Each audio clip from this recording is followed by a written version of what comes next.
Bom dia. Hoje é mais um clube do livro e o tema hoje é estenose pulmonar. Meu nome é Maria Emília de Arnaldo Silva, sou RU em Cardiologia Pediátrica da Cardioped Brasil e essa é uma apresentação como parte do programa de residência em Cardiologia Pediátrica da Cardioped Brasil, Centro do Coração da Criança. A nossa bibliografia principal é o livro Heart Disease, do Mosen Adams, capítulo 39 de estenose pulmonar. Então, a obstrução congênita ao fluxo de saída do ventrículo direito é mais comumente causada pela estenose da válvula pulmonar, mas pode também ser intracavitária ou supravalvar, e envolver as artérias pulmonares principais e ramificadas, sendo cerca de 80 a 90% dos casos de obstrução. A estenose pulmonar em algum nível, com e sem outras lesões associadas, ocorre em 25 a 30% de todos os pacientes com cardiopatia congênita. Em relação à etiologia, a ocorrência familiar de estenose pulmonar foi relatada e, segundo Campbell, ele encontrou uma incidência de 2,1% de cardiopatia, geralmente estenose pulmonar ou tetralogia de Fallot, em irmãos de pacientes com estenose pulmonar. E também é uma cardiopatia associada à síndrome de Noonan, à síndrome de Alagille e de Williams-Beuren. Em relação à embriologia, o processo de desenvolvimento da válvula cardíaca começa com a migração de um subconjunto de células endoteliais que revestem a camada interna do tubo cardíaco em desenvolvimento para a matriz extracelular, que separa a camada endotelial interna da camada externa do miocárdio, formando então almofadas cardíacas precisamente nas áreas sobrepostas ao futuro canal atrioventricular e trato de saída. As células que formam essas almofadas continuam a se proliferar e se diferenciar em células mesenquimais. Enquanto as válvulas mitral e tricúspide são derivadas apenas do tecido da almofada endocárdica, o desenvolvimento final das válvulas aórtica e pulmonar envolve a migração de células da crista neural dos arcos branquiais para o trato de saída distal, onde a septação aortopulmonar ocorrerá. Além disso, a remodelação posterior dessas almofadas combina na formação de folhetos finos e cônicos com uma única camada de células endoteliais e uma matriz central de colágeno, elastina e glicosaminoglicanos. Além disso, o desenvolvimento normal da válvula, ela envolve vários vias de sinalização que regulam rigorosamente a diferenciação e remodelação das células endoteliais. E também depende da interação entre essas células endoteliais, a matriz extracelular e o miocárdio circundante. Então, alterações nessas vias, como nas mutações do PTPN11, que codifica uma proteína envolvida na sinalização, são encontradas em pacientes com síndrome de Noonan e síndrome de Leopard, ambas manifestando a estenose valvular pulmonar. Além disso, na forma clássica da estenose da válvula pulmonar, a válvula ela é cônica e em formato de domos, e 2 a 4 rafes podem ser visíveis, mas não há uma separação em folhetos da válvula. Menos comumente, essa válvula pode ser difusamente espessada com 2 ou 3 folhetos e fusão comissural. Então, nessa ilustração esquemática, na imagem A gente observa uma estenose pulmonar endômen da válvula pulmonar, e na imagem B, a gente observa a hipertrofia infundibular secundária. Então, essas alterações secundárias no ventrículo direito e nas artérias pulmonares podem ocorrer por resultado dessa obstrução mesmo da válvula pulmonar. O ventrículo direito, particularmente a região infundibular, torna-se difusamente hipertrofiado e a hipertrofia do infundíbulo pode produzir uma obstrução subvalvar dinâmica. A maioria dos pacientes desenvolve uma dilatação pós-estenótica também do tronco da artéria pulmonar, e o grau da dilatação não é necessariamente proporcional à gravidade da obstrução, sendo frequentemente mais pronunciado em casos leves. Uma patologia distinta, denominada displasia da válvula pulmonar, foi descrita também em 10 a 20% dos pacientes. Então, as válvulas displásicas são trifolhetos com cúspides marcadamente mais espessadas, compostas de tecido mixomatoso, desorganizado e, se houver, pode haver fusão. O anel da válvula também geralmente é hipoplásico. Então, em relação à fisiologia, o principal efeito fisiológico da estenose pulmonar é o aumento dessa pressão ventricular direita, que é proporcional à gravidade da obstrução. Essa elevação da pressão ventricular direita é acompanhada por um aumento de massa muscular. Esse aumento de massa muscular é dito que, em trabalhos em modelos animais, mostrou que o miocárdio fetal e o neonatal respondem ao aumento da pós-carga por hiperplasia das células musculares, com aumento concomitante no número de capilares. Assim, o miocárdio neonatal pode ser melhor adaptado para gerar as altas pressões necessárias para superar essa obstrução grave. Então, o aumento da massa muscular pode permitir que o ventrículo direito hipertenso mantenha um volume sistólico normal. Além disso, se o orifício do estenótico permanecer fixo, no entanto, o grau de obstrução se torna relativamente mais grave à medida que o paciente cresce. Então, o ventrículo direito, eventualmente, ele pode se dilatar e falhar. Esse processo é exacerbado pelo desenvolvimento da regurgitação tricúspide em muitos pacientes com estenose pulmonar grave. A insuficiência ventricular direita, ela pode ocorrer na infância se houver uma obstrução neonatal grave. Além disso, como o débito ventricular direito diminui com o ventrículo com insuficiência, a oxigenação tecidual adequada pode ser mantida apenas com o aumento da extração do oxigênio tecidual. Então, qualquer aumento na demanda de oxigênio, como durante um exercício, pode resultar em cianose periférica franca. E em pacientes com FOP ou CIA, pode ocorrer a cianose central, por conta do desvio arterial da direita para a esquerda, quando a pressão arterial direita excede a pressão arterial esquerda. E quando o grau de estenose pulmonar valvar é grave o suficiente, pode causar uma diminuição no débito ventricular direito fetal. Um desvio atrial da direita para a esquerda maior do que o normal é estabelecido já no útero, e essa condição pode ser denominada estenose pulmonar crítica. Então, o ventrículo direito ele é frequentemente hipoplásico nesses casos, devido à hipertrofia grave e aos efeitos do fluxo reduzido do ventrículo direito durante o desenvolvimento. Ao nascer, os bebês afetados são cianóticos e têm uma pressão ventricular direita sistêmica ou suprassistêmica. Ele traz também no up-to-date a relação do gradiente com a severidade do quadro, do gradiente máximo em relação ao ecocardiograma. Então, um quadro leve corresponde a um gradiente menor de 40 milímetros de mercúrio, um quadro moderado de 40 a 60 milímetros de mercúrio e um caso severo maior de 60 milímetros de mercúrio. Em relação à anatomia, a obstrução pode ocorrer em vários locais diferentes. Então, uma obstrução subvalvar ela é incomum e normalmente é causada por um estreitamento fibromuscular primário abaixo da válvula pulmonar. É frequentemente associada a outras condições cardíacas congênitas, incluindo o ventrículo direito de câmara dupla e a tetralogia de Fallot. A obstrução pode ser de natureza dinâmica, com restrição adicional ao fluxo sanguíneo, com contração do ventrículo direito. Em relação à estenose valvar, é o tipo mais comum de estenose pulmonar e é tipicamente caracterizada por essas comissuras fundidas ou ausentes com folhetos espessados da válvula pulmonar. Essas válvulas pulmonares, elas podem ser displásicas, mas são menos comuns, ocorrendo em 10 a 20% desses pacientes. Em relação à supravalvar, é definida como um estreitamento discreto da artéria pulmonar principal, localizada logo acima da válvula pulmonar. Essa estenose pulmonar supravalvar congênita, ela é muito rara e mais comumente vista em reparo pós-cirúrgico de forma iatrogênica, incluindo tetralogia de Fallot, na transposição de grandes artérias e na colocação e remoção da banda da artéria pulmonar. Em relação às manifestações clínicas, a maioria dos pacientes com estenose pulmonar valvar é assintomática e o diagnóstico geralmente é feito quando um sopro patológico é detectado em exames de rotina. Os sintomas raramente estão presentes na infância, mas se tornam mais comuns com o aumento da idade em pacientes com estenose moderada a grave.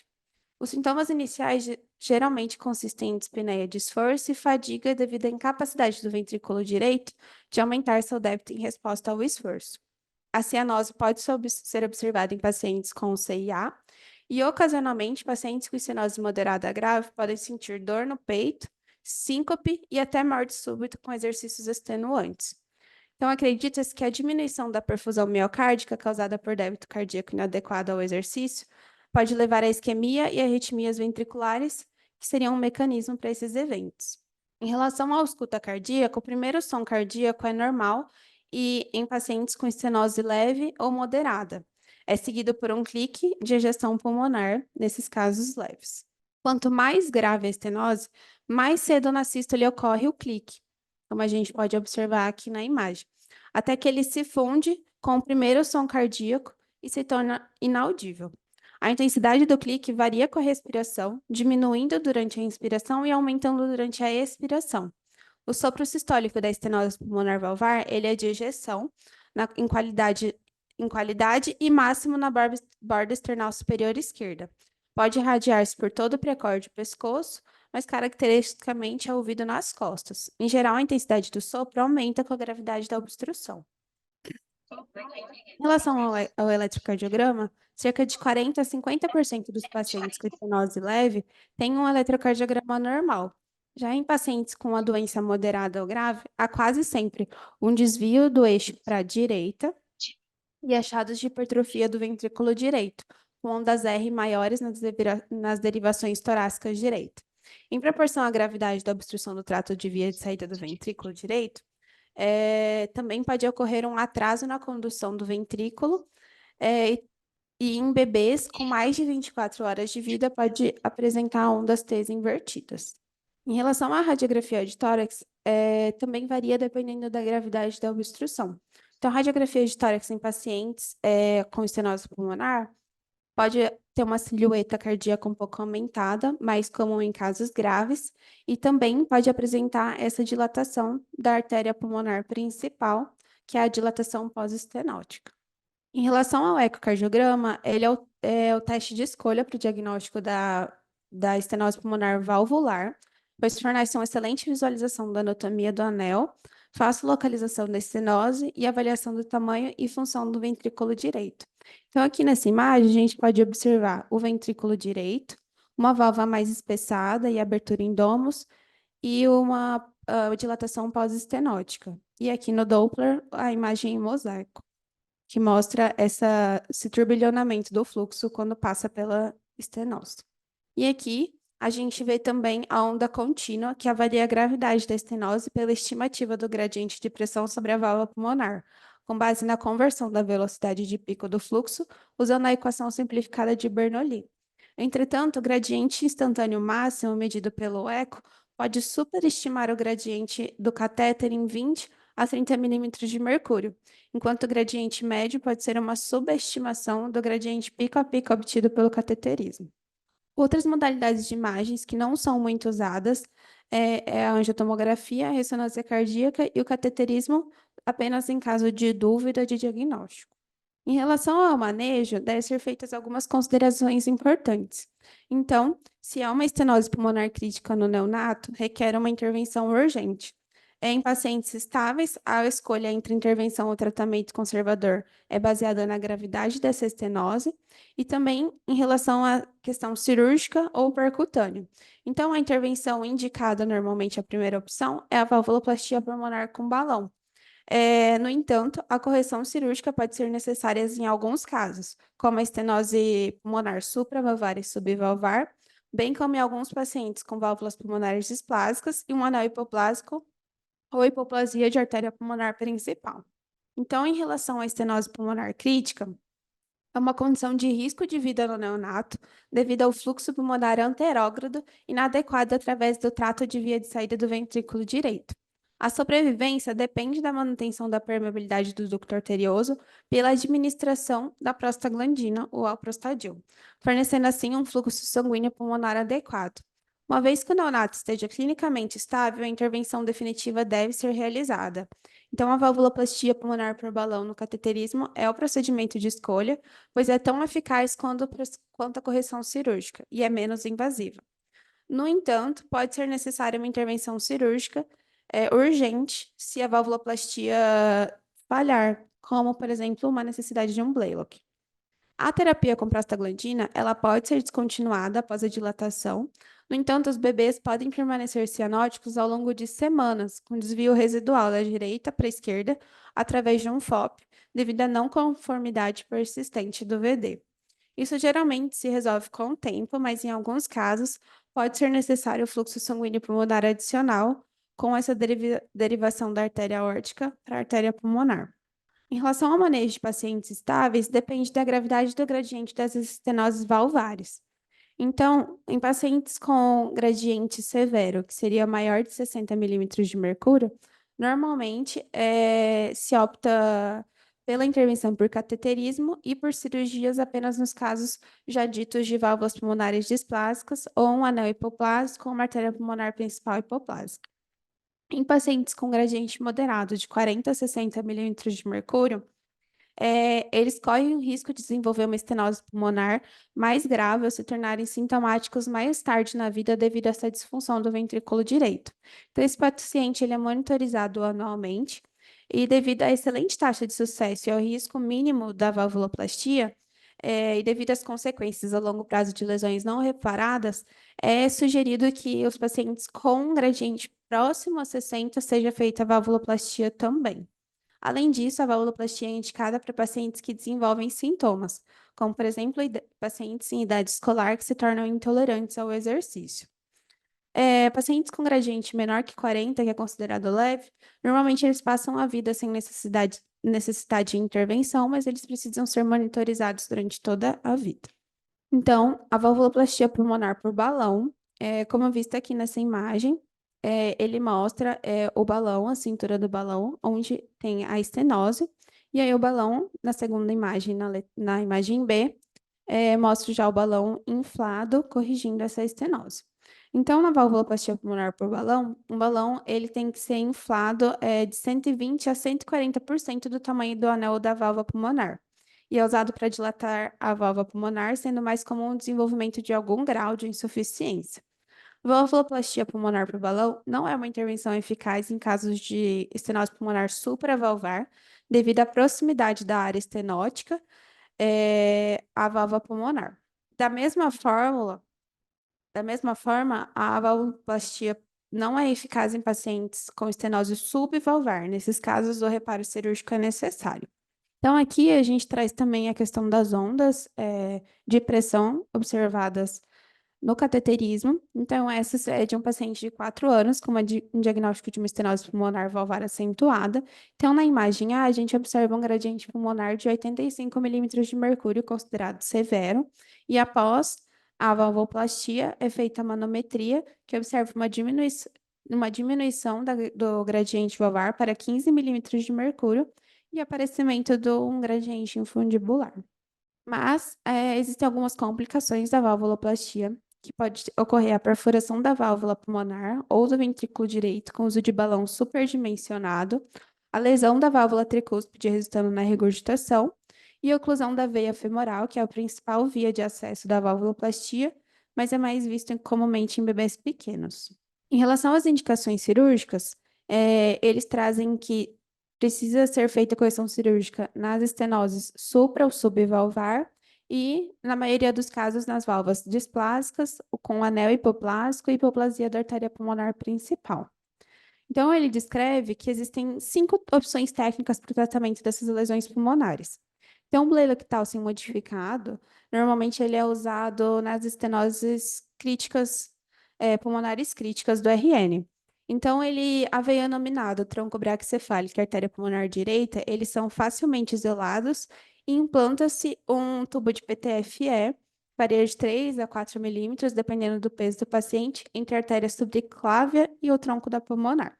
Em relação à comisturotomia pulmonar sem SEC, também é uma técnica indicada para casos de estenose pulmonar crítica, sem obstrução subpulmonar, pois a oclusão de cavas não deve ser superior a 2 minutos, a fim de evitar essas lesões cerebrais, e as comisturas são abertas o mais amplamente possível com bisturi ou por divulsão. Em relação à terceira técnica, que é a comisturotomia pulmonar com SEC, indica-se para os casos de estenose valvar pura, em que a técnica percutânea não teve sucesso, podendo ser necessário o uso de PET, se os folhetos forem fibróticos ou um anel valvar pequeno.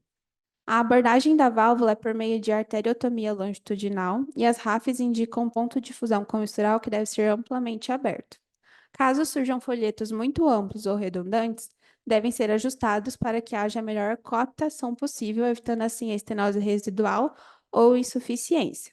Ao final da SEC, determina-se o gradiente, e se esse for superior a 50 milímetros de mercúrio, ou se a pressão no ventrículo direito for superior a 50% da pressão sistêmica, amplia-se esse anel. No entanto, logo após a SEC, Pode haver uma depressão miocárdica e a medição dos gradientes pode não ser fidedigna. Nesse caso, recomenda-se deixar um catéter transventricular até o dia seguinte e corrigir se necessário. Na quarta técnica, que é a ampliação da câmara de saída do ventrículo direito do anel, e do tronco e das artérias pulmonares, que eu vou detalhar mais para frente, ele indica-se para os casos de anel pulmonar pequeno, como estenose subvalvar ou supravalvar pulmonar associada.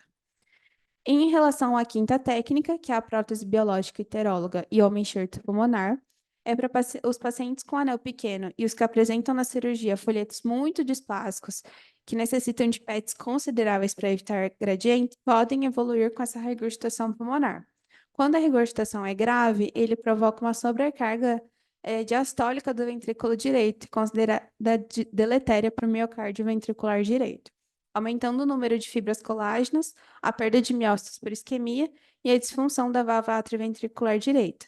Então, tendo em vista esses conceitos, consideram a regurgitação pulmonar deletéria, a indicação do uso da prótese biológica em posição pulmonar tem sido feita mais deliberadamente.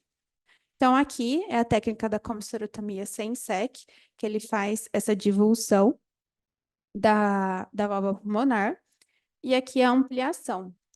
Então, a necessidade de ampliar o anel pulmonar, ela é determinada pela impossibilidade de ultrapassá-lo com a vela de Egger, de acordo com a tabela de Ronlat, que calcula o tamanho ideal do anel, determinado pelo peso e a superfície corpórea.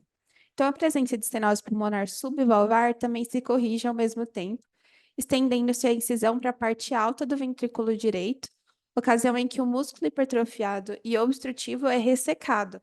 E se a câmara de saída do ventrículo direito não ficar amplamente aberta, pode-se ampliá-lo com PET de pericárdio. A ressecção de músculo hipertrofiado junto ao septo deve ser criteriosa a fim de evitar lesões de ramos coronarianos septais ou aparecimento de uma CIV. Se necessário, corrige-se também a estenose de tronco ou artérias pulmonares, estendendo o PET até onde for necessário. E considera-se correção adequada quando a pressão do ventrículo direito é inferior a 50% da pressão sistêmica. Em relação às complicações cirúrgicas, eles citam o gradiente residual da estenose e a insuficiência pulmonar. E cuidados a longo prazo, pacientes com gradientes menor de 40 milímetros de mercúrio ou aqueles que fizeram uma correção e apresentam um gradiente residual de menor de 40 milímetros de mercúrio, eles podem participar de esportes competitivos e esses pacientes não necessitam de profilaxia para endocardite. Essas foram as minhas referências. Obrigada.